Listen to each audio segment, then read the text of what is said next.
Welcome to the deep dive. Yeah. So normally we're wading through, stacks of articles, research, all sorts of stuff. Right, a whole pile of sources. Exactly.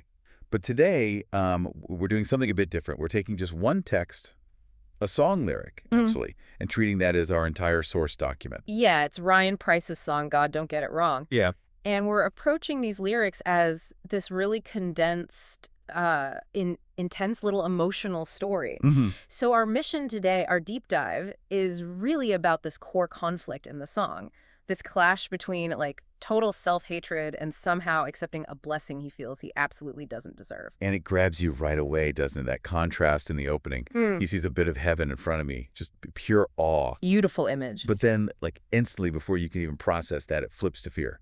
Could it maybe be God is playing tricks on me? Yeah. That one question just sets the whole stage, the whole tension. It's brilliant, really. You get the heavenly vision and then this immediate, almost paranoid thought right on top of it. What kind of person sees something wonderful and thinks, this must be a setup? Right. A cruel joke. It tells you straight away that his relationship with himself is pretty damaged. Profoundly, maybe. Okay, let's unpack that damage then. Starting with how he sees his partner compared to how he sees himself. The partner is just immediate adoration, an angel. Totally. And he keeps asking rhetorically why she's here. He's trying to find the cosmic error. Is auditing the relationship, yeah, looking for the mistake. And that search leads him to define himself, create his own identity in the story. If she's an angel, what's he?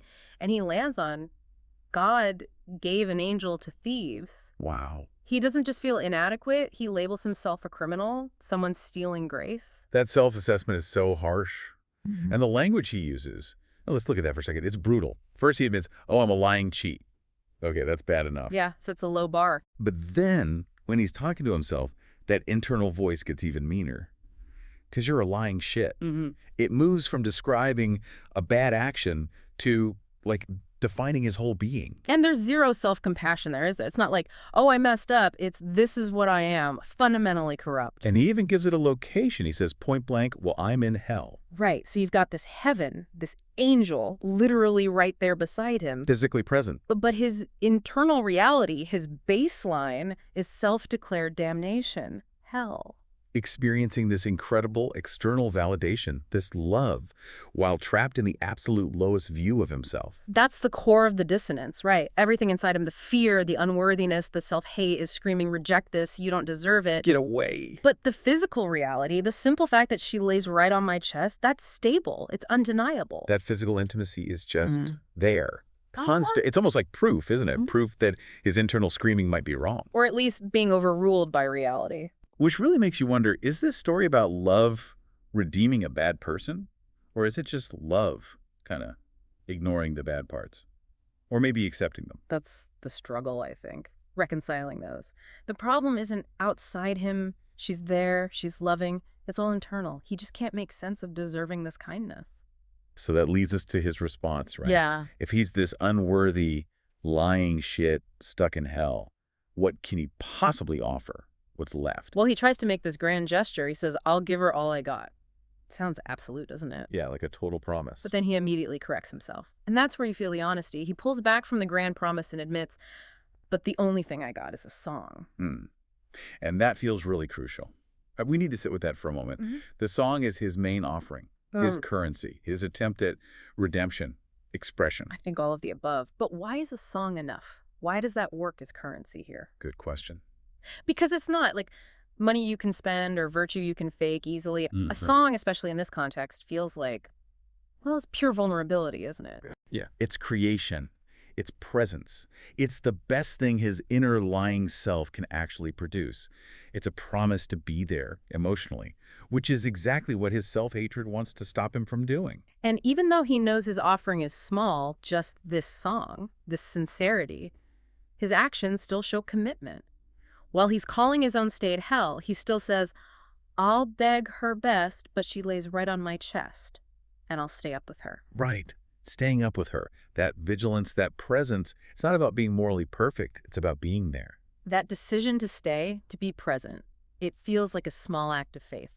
almost like a prerequisite before he gets the big answer. Because he can't figure it out on his own, right? Yeah. The self-doubt is just too loud, so he has to escalate the question, take it higher. Exactly. The problem's too big for his own head, so he puts it on a cosmic scale.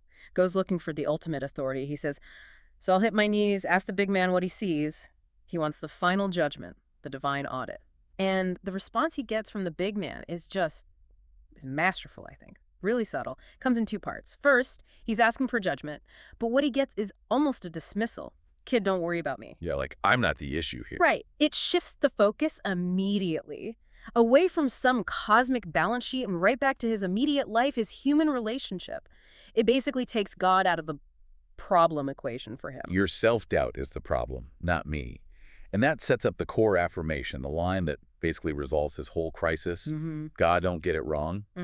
That's the anchor. If God, this external, supposedly perfect judge, signed off on this relationship, then his own terrible self-assessment, the whole lying shit thing, has to be, well, secondary. Less important than the reality of the love. It's the final word on his doubt. it forces him to accept the grace, basically, even if he still feels undeserving inside. But we should look closer at the advice the big man gives, because it's not just a simple, you're fine, carry on. No, it's more complicated than that. He gets the validation, but it comes with a sort of condition. Or maybe just an acknowledgement. Yeah, the big man says, I got it all figured out, but right after that adds, lots of time to talk about the ways you'll never be what she needs. Right. So the flaws he hates in himself, they aren't magically erased. God acknowledges them. Exactly. The divine view doesn't pretend the flaws aren't real. It just says they're not relevant to this specific blessing. They're contextualized. Like, yeah, you've got issues, we'll deal with those later, but they don't disqualify you from this love right now. So he's not fixed, but the love is still okay. It's justified. God isn't offering therapy here or a moral makeover plan. No quick fixes. Just practical instructions, and it loops right back to the speaker's own conclusion about what he has to offer. Just give her all you got if the only thing you got is a song. So the divine instruction basically confirms his own meager offering is enough. Sufficient currency for now. Which gives him a whole new basis to stand on, doesn't it? His identity as a flawed person might not change overnight, but his actions have a new mandate. The anxiety is still there, maybe, but now it's counterbalanced by this external authoritative permission to love and be loved. So looking at the whole arc, that affirmation, God, don't get it wrong, it really works as the ultimate permission slip. Yeah. It lets him accept the love, regardless of how messed up he feels inside. Yeah, he's kind of forced into grace by an authority he can't argue with. And it changes what he does next.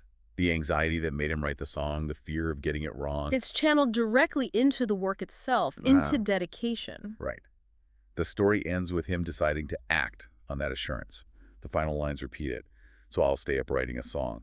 That plea, please don't get it wrong, it gets folded into the act of writing. The song becomes the work, the proof of commitment, the relationship itself, almost. It's really powerful, isn't it? Such a clear look at that internal battle feeling completely worthless while receiving profound love and validation. It's that struggle, that very human struggle, to accept kindness, to accept grace, when every fiber of your being tells you you're not worthy. And it flips the script on self-worth, kind of. If the only thing you've got is a song, but that song is validated by God and by the person right there with you, does that voice calling you a lying shit even matter as much anymore? Does the external validation eventually silence the internal critic, or at least turn down the volume? Maybe. It leaves you wondering. And that raises a question for you listening. If the relationship is explicitly called heaven and your own self-talk feels like hell, where's the real power located in that story? Is it with the voice offering grace or the voice that keeps questioning it? And maybe which voice are you writing your song for? Something to think about. Definitely something to mull over. Thanks for joining us for this deep dive.